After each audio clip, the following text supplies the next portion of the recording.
কবর জিয়ারতের সঠিক পদ্ধতিতে জানতে চাচ্ছি। ভাই, কবর জিয়ারতের পদ্ধতি খুবই সহজ, খুবই সরল, খুবই সোজা। কবরস্থানে ঢুকে কবরবাসীকে সালাম পেশ করবে।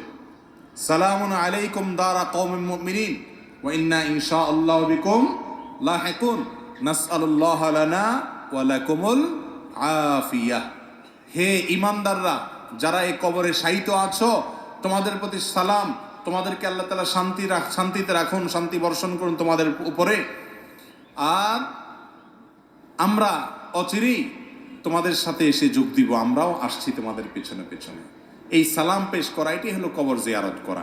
এর বাইরে কবরস্থানে কবর জিয়ারত করতে গিয়ে অমুক সূরা এতবার পড়তে হবে, তমুক সূরা এতবার পড়তে হবে, এরকম করলে কবর জিয়ারত হবে, না হলে কবর জিয়ারত হবে না, এরকম কোনো বর্ণনা নবী করিম সাল্লাল্লাহু আলাইহি ওয়াসাল্লাম এরকম কোনো কবর জিয়ারতের পদ্ধতি আমাদেরকে শেখান।